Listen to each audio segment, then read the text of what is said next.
Well, hi everyone. I'm John Retlin with a review of WWE Raw. We are on the road to Money in the Bank where we're going to climb the corporate ladder and it's going to be Triple H winning it. If it's not Triple H inserting himself in this gross, then I will be absolutely amazed. But before we get to Triple H inserting himself, gross, we must talk about this show. By we, I mean me, and then you offer your opinions in the comments and tell me how wrong I am, or tell me how right I am, or tell me how insane I am. All these are obviously true. So, Phillips, Byron, and Samoa Joe on commentary. Hooray! We're away from Lawler until the last segment. We had to get the racist idiot on there, but Samoa Joe, by saying nothing at times, was infinitely better than Jerry Lawler, who, to be fair, really was a product of his time and should not be on WWE TV anymore. But anyway, so we get the MVP Lounge. Ray, Alistair, and Apollo out there, and they're all talking, trying to talk about being in the Money in the Bank match and MVP kind of planting the seeds and everything, and being a full-on dick heel, which suits MVP because he is much better playing a heel on there. He's actually a pretty likable guy on social media and in interviews, but he plays a good heel here. He does, of course, call Alistair Mr. Black or whatever, so Apollo got confused. Hi, I'm gonna make this as uncomfortable as possible. We then get some lines like a chance to cement your legacy or cement your legacy. I may have misinterpreted that very slightly. And here's Zelina Andrade. Why is Andrade U.S. champion? Why? Why is he still U.S. champion? I mean, he's not. Yes, he defends the title a little bit later. Whoop-de-fucking-do. The title doesn't mean anything. They've cooled him off because of the stop-start stuff. Get the U.S. title off of him and onto somebody else. Also, Austin Theory and Angel Garza are there. And, well, I don't know how the fuck Zelina walked in those boots. Legit don't know. That is some goddamn talent right there. Despite that, she was still barely taller than the top rope. And barely taller than the bottom rope. I'm saying she's short. She's short, but you know what? She delivered her promo here really well and did some good stuff. And we get a six-man tag shortly after the break. And an ad for Climb the Corporate Ladder. So goddamn stupid. So fucking stupid. It's going to be a train wreck. I want to watch it, but it's going to be a train wreck. Ray, Apollo, and Alistair versus Andrade, Austin, and Garza. Look, this thing went through 2 breaks, and the action was good, but this went on too long. You could have cut this in half. They're, however, just stretching for time because they don't have much of a crew. They have people that either live in the area or people that are willing to fly, and then other people are just staying home. And we all know why, and I don't blame people for staying home, but it was a good match, but it went too long. I don't mind some long matches, but AEW overdoes it, WWE overdoes it. Long matches don't always equal good. And I get why they wanted to make it this long, because they wanted to build a story between Cruz and Andrade, and Cruz pins Andrade, and that gives an overarching story to later in the show. We then get the top 10 Triple H moments in his career, or 10 of his best moments of his career. This is a countdown that went on throughout the entire goddamn show. And we're probably going to get the 25th anniversary thing continuing next week, or on SmackDown. I don't fucking know. The reason I'm saying he's going to win the Climb the Corporate Ladder thing is they've made a note to say immediately after the whole Climb the Corporate Ladder thing was first introduced that Triple H has never won the Money in the Bank briefcase.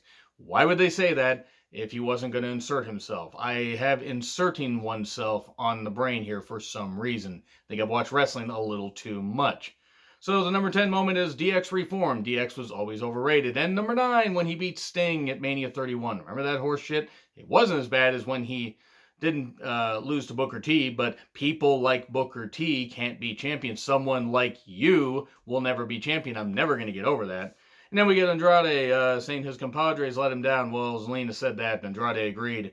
And then Cruz slaps him because he wants a match later. It was a pretty hard slap also. Then we get Drew and Seth, with their respective packages being shown.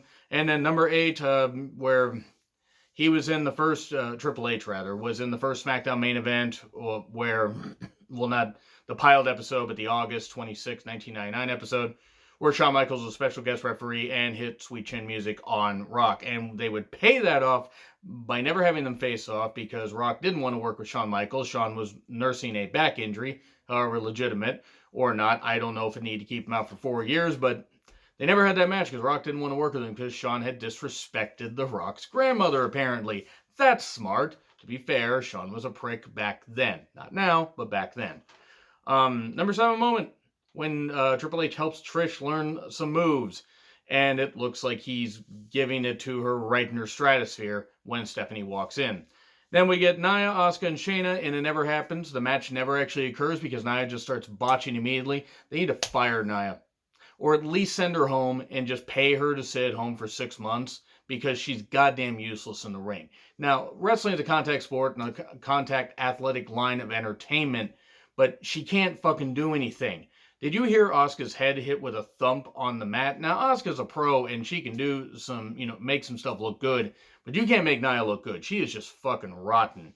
But I ranted about Nia plenty. I hope Kairi Sane's okay. And I even feel bad for Shayna having to try to carry this. And then the match never starts. She hits them with the ladder, and then that's it. They just play her music. So, okay, that's their contribution for women's wrestling for the night. Well, until a little bit later. It was stupid. It was fucking stupid. And Lashley says that Lana's a distraction. You think? Sable 2.0, somebody that is signed to a 5-year contract? I'm all for people having income, but Lana is not worth 5 more years in WWE. She wasn't even worth the last 2 years she was in WWE. But again, I want people to earn income, but she ain't worth 5 fucking years. Lashley versus Denzel, Dejanay. Do we have any Dejanay mustard? And he gets beat easily. Lashley beats him easily. They have another woman ref. Good. Progress. Hopefully she's featured more. WWE 2K Battlegrounds. I hate it. It's terrible. It looks fucking terrible. It looks worse than WWE All-Stars, which wasn't all that bad. It wasn't great, but this looks terrible. This looks like a mobile game that they put up. It's just terrible. Liv and Ruby. Cool. They're giving them a rematch. It was about a third of the length of the one that they had before. And Liv won. Ruby saying to Liv, you made me do it. You made me do it. And it was the same thing that Chris said to Nancy before. Anyway, we get the Oblivion. It's play on words. Do you get it? The Liv play on words. And Liv gets the victory. Good. She has a weird promo afterwards. I don't know if they scripted it or they just gave her bullet points and then just said, hey, by the way, that minute and a half you have for the promo, do it in 30 seconds. And they had her stumble over everything. I mean, and Liv also hasn't gotten much of a chance to show what she can say. But she hasn't figured herself out. She will figure herself out, and then, she's confident that she'll figure it out. Liv's going to get better at this. She's already better in the ring. Then, number 6 moment, King of the Ring 1997 win for Triple H. He was supposed to win in 96, but then the curtain call happened, and we got Steve Austin a much better win. And Nia, what can anyone do about my actions, Charlie? Huh? And she screams at her. It was like Alicia Fox, except Alicia Fox had at least some talent because she had a good scissors kick and a good Northern Light suplex. I'm sure she still does have those. I just don't know where she's applying those because currently a lot of wrestling is shut down. But Nia doesn't have any talent. She's just, thankful that Dwayne got her the job. So, the Viking Raiders did a promo where they reference NXT history with the Street Profits and how the Street Profits only got the tag team championships because the Viking Raiders have relinquished them. Okay, cool, whatever. They already butchered them with that damn car karaoke thing. And also, sorry, you're doing Ascension-like promos. You really can't be doing that stuff because they didn't work out so well for the Ascensions. Or for the Ascension. Any Ascension. Hanson and Rowe, because that's what their names are, they are good in the ring, but they are boring. And this is not going to spice up their characters at all. So, we get number 5 moment, the NXT invasion, because Triple H is the man who invented NXT. Clearly, Dusty, Regal, and a bunch of people had nothing to do with the success of NXT. Nothing at all. It's all Triple H. How dare anybody try to give anybody else credit? So, Jinder versus Tozawa. Jinder is being introduced as the former WWE champion. I'm going to state right here that if they give Jinder the WWE championship again, I will end reviewing WWE programming. I will end reviewing it, at least until he's no longer WWE champion. Now, hopefully they don't do that. At least he got clean and got off the juice or whatever the fuck he was doing. But Jinder should not be allowed anywhere near the title picture.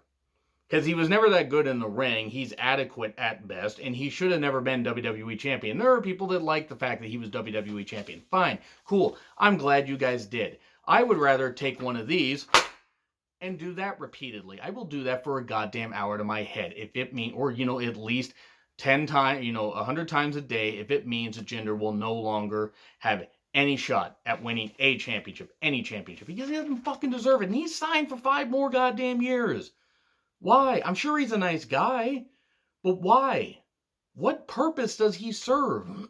Besides being a guy that, is a reminder of an era that was horrible. SmackDown was horrible with him as champion. And if you guys like it, fine. But good God, it was terrible. Well, we then go on to Garza, talking to Charlie backstage after Charlie tries to get some answers out of Andrade and Zelina. I don't know where Garza pulled a flower out from. Probably from, wherever his pants used to be. He was storing them in his tights is what I'm saying. And he asked Charlie out on a date. But we just saw Garza get engaged shortly after, a big win on NXT TV. Easy for me to say. NXT TV. I can talk. The whole point is we know that Garza's engaged. We saw it happen. Why are they doing this? I mean, whatever. It is what it is. I like Charlie. I don't know who the fuck wouldn't want to try to, woo Charlie. But anyway, number 4 moment. Impersonating Vince, which I admit was kind of funny. Andrade with Zelina versus Cruz. Look, the match was fine. Both these guys have worked before. It wasn't bad. At least the U.S. title was finally being defended. But the U.S. title means nothing, and Andrade has severely cooled off. And they did a thing where Cruz had hurt his knee, and he was limping a lot. And then he goes for a leap where he tries to do a roll, and he hurts his knee, and the referee stops it. That's basically it. And they're doing this because they're going to take Apollo out because he's not going to be medically cleared, and they're going to put Triple H in it. If they don't, I will be amazed. I'm not saying I want it to happen, but it's going to happen. And then number 3 moment, Evolution. Evolution has just fapped you by. I think that's how that quote went. Street Profits accept the tag title match next week. Cool. I'm over the Street Profits. Wish them nothing but the best and all the success, but after their commentary bullshit last week and, grating on my nerves for a while, I'm done. So, WWE 24 with Becky Lynch. Oh, there always have to be Lucky Charms. I love Becky, but just unfortunately, when I heard her dad talk, that's all I could hear. That's all I could fucking hear. I may watch and review that. I don't think that's... If it is out already, then never mind. I won't be reviewing it, but if it hasn't come out yet, maybe I will. So, maybe I will whenever it comes out. Cedric and Ricochet versus Everrise. Everrise sounds like something from the New Generation era, and they look like guys from the New Generation era. That's not to say that they're bad, but the match was what it was. Cedric and Ricochet get the victory with a really bad flatliner combo where it looked like that guy got stuck. I think that was Martel.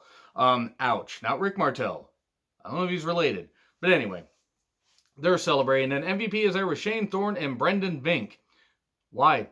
Is this a way to introduce these guys and bring them on there, and then maybe he's going to align with Cedric and Ricochet? Because it just seems like an odd pairing. But whatever. Number 2 moment, invading WCW, because DX was a ripoff of the NWO, which was also a ripoff of the Japanese, New Japan angle, rather. Apollo on crutches. Excuse me. Apollo is going to be replaced by Triple H. I'm going to keep saying that because maybe if I try to speak it into existence, it won't work. Number 1 moment, the MSG return for Triple H in 2002, which was a hell of a moment, a big pop. We get the Viking Raiders and Street Profits next week. And Seth and Drew with the contract signing with Lawler. The fact that Lawler was not Claymore kicked in the face multiple times is a downgrade on this. And I know he shouldn't be taking bumps, but you know what? He's a piece of shit, and he can go off and just go away. He really should not be on TV. I know it's probably because USA wants him there, and probably because Vince wants him there because he knows him, and he feels he's, it's like, oh, people will like him, but not a lot of people really like Lawler. Not a lot of people even like Lawler 20 years ago.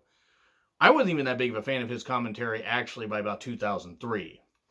But anyway, you have the Monday Night Man Bun, Seth Rollins, shout out to Bobby for that, and you have Drew, and they're just talking and everything, and Seth says, this isn't about me or you, it's bigger than all of us. I don't know why he's got the one glove thing on. Somebody told me that might be a Walking Dead reference. I've never watched The Walking Dead, I have no desire to. Drew then says, well, Seth, it's clear that you're full of shit. Ooh, he said full. That's the dirty word that he said, right? So, he basically says, a couple weeks ago you curb stomped me, but you didn't finish the job. So go for the throat. So he wants him to. So I just understand this. Drew wants Seth to finish down his throat. Maybe I misinterpreted that, but that's how I'm going to go with it because I think there's fan fiction of that out there, probably on Reddit.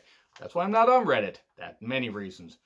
And then a headbutt, and after a table spot, which did look like that headbutt really hurt. And then Buddy runs in, or Murphy runs in, and he does a kick, and it looks like, oh, everything's in it, and then he gets Claymore kick because Seth sacrifices him. So that's the end of that. I'm not going to grade these shows, but the show wasn't all that good. It wasn't awful, but it was kind of lazy. And the fact that the women only got one match, and that match is maybe 5 minutes. Like, look, I'm not saying you need to do 5 matches like you did last week, though that was cool. But have a balance. Anyway, that's all I gotta say. Agree, disagree, what I said. Like, share, subscribe. Twitter handle in the description. I'm John Ritlin. I'll see you soon.